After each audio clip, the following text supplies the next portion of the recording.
نماز عید سے متعلق ایک غلط ہمارے یہاں ایک عمل ہے جو رواج پا چکا ہے یا پا رہا ہے، میں اس کی طرف توجہ دلانا چاہتا ہوں اور اللہ کی بارگاہ میں دعا بھی کرتا ہوں کہ میری بات کو اچھے انداز میں سمجھا جائے۔ اور وہ یہ ہے، دیکھیے گا اللہ کے نبی صلی اللہ علیہ وسلم نے ہر نماز کا ایک طریقہ رکھا، ایک انداز رکھا۔ جیسے دیکھیے گا عام نمازیں اس میں پہلے اذان رکھی، پھر جماعت شروع ہونے سے پہلے اقامت رکھی، پھر نماز ہوئی۔ اچھا، اسی طرح عید کی نمازیں آئیں، اس کے اندر اللہ کے نبی صلی اللہ علیہ وسلم نے انداز الگ کر لیا، یہاں نہ اذان رکھی گئی، یا نہ اقامت ہوئی، یا براہ راست نماز ہوئی، یا براہ راست نماز، اللہ اکبر، اللہ کی تکبیر کے ساتھ اس نماز کو آغاز کیا گیا۔ پھر جمعے کے اندر اللہ کے نبی علیہ السلام نے سنت یہ جاری کی کہ پہلے خطبہ دیا، اس کے بعد نماز جمعہ قائم کی۔ اور عید کی نماز کے اندر اللہ کے نبی صلی اللہ علیہ وسلم نے سنت قائم کی کہ پہلے نماز ادا فرمائی، جس میں اذان بھی نہ رکھی، اقامت بھی نہ رکھی، اور نماز کے بعد پھر خطبہ جاری کیا۔ الحمدللہ ہمارے یہاں بھی آج بھی پاکستان میں آپ نے دیکھا ہوگا کہ سنت خطبہ وہ نماز عید کے بعد ہی ہوتا ہے۔ پہلے نماز عید پڑھی جاتی ہے، نمازی بیٹھے رہتے ہیں، پھر امام صاحب خطبہ دیتے ہیں۔ سنت خطبہ جو ہوتا ہے عربی کے اندر دیتے ہیں، نماز عید کے بعد ہی دیتے ہیں۔ لیکن غلط رواج یہ ہے کہ ہمارے یہاں نماز عید سے پہلے بھی وعظ اور بیان اور ایک تقریر ہوتی ہے، جو اردو زبان کے اندر لوگوں کو تقریر سنائی جاتی ہے۔ یہ رواج اب پھیلنا ہمارے یہاں کچھ عرصہ ہوا ہے، جو ہر مسجد میں نہیں ہوتا، کچھ مساجد کے اندر یہ رواج پڑتا چلا جا رہا ہے کہ نماز عید سے پہلے امام صاحب تقریر شروع کر دیتے ہیں، بیان شروع کر دیتے ہیں، واعظ و نصیحت، لوگ آتے ہیں، پھر نماز عید کا جو ٹائم مقرر ہے اس میں نماز شروع کر دیتے ہیں، اس کے بعد پھر عربی میں خطبہ دیتے ہیں۔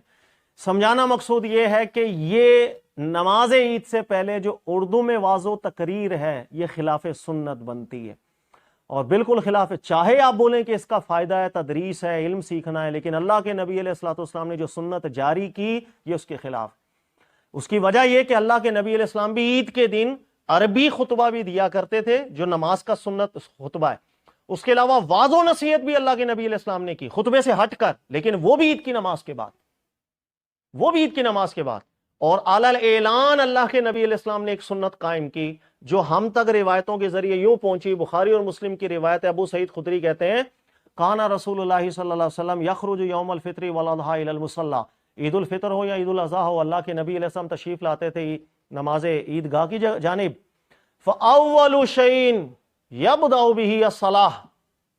ثم ینصرف، کہہ رہے ہیں کہ پہلا کام جو اللہ کے نبی علیہ الصلوۃ والسلام نے مشروع رکھا اور سنت جاری کر دی، وہ ہے اللہ اکبر کہہ کے نماز شروع کرنا۔ اس سے پہلے کوئی اذان نہیں، اس سے پہلے کوئی اقامت نہیں، اس سے پہلے کوئی واعظ و نصیحت نہیں، پہلا کام نماز۔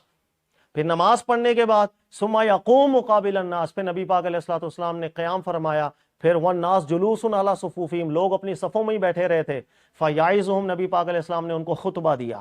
جب خطبہ دے دیا، دیکھیے گا اب خطبہ ختم ہو گیا، اس کے بعد نبی پاک علیہ الصلوۃ والسلام پھر خواتین کے پاس تشریف لائے۔ خواتین صحابیات بیٹھی ہوئی تھی، نبی علیہ الصلوۃ والسلام ان کے پاس تشریف لائے، خطبہ ختم ہو گیا، نماز عید ختم ہو گئی، دوبارہ سے واعظ و نصیحت خواتین کو اللہ کے نبی علیہ الصلوۃ والسلام کرنے لگ گئے، ان کو صدقے کی ترغیب دلائی۔ یہ بخاری مسلم کے الفاظ ہیں، ثم خطبہ فلما فرغ، جب نبی علیہ السلام عید کی نماز سے فارغ ہو گئے، عید کی نماز کے بعد کا خطبہ بھی دے دیا، اب دوبارہ واعظ و نصیحت کے لیے فنزل فاتا النساء، تو نبی علیہ السلام خواتین کے پاس آئے، ان کو واعظ و نصیحت کی، نبی علیہ السلام نے درس دیا، ان کو صدقے کی ترغیب دی، خواتین صدقہ کرنے لگ گئی۔ تو کہنے کا مقصد، اللہ کے نبی علیہ السلام نے عید کے روز خطبہ بھی دیا عید کی نماز کے بعد، واعظ و نصیحت کے لیے بھی بیان کیا، تقریر کی، تو عید کی نماز کے بعد یہ سنت قائم کی اللہ کے نبی علیہ السلام نے۔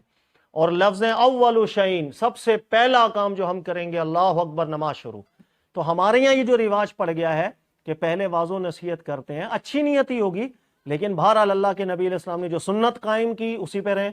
نماز شروع کریں، اس کے بعد عربی خطبہ ہو، اس کے بعد ضرورت محسوس کریں تو دوبارہ سے آپ اپنی زبان کے اندر لوگوں کو واعظ و نصیحت کر سکتے ہیں، جب عید کی نماز ختم ہو جائے، عید کا خطبہ ختم ہو جائے۔ اللہ تعالیٰ سمجھنے کی توفیق دے۔ اور اس کام کو میں نے خلاف سنت کہا ہے، بڑی احتیاط کے لفظ چنتے ہوئے، لہٰذا سنت کو زندہ کیجئے، اللہ تعالیٰ کرنے کی توفیق دے۔ جزاک اللہ خیر۔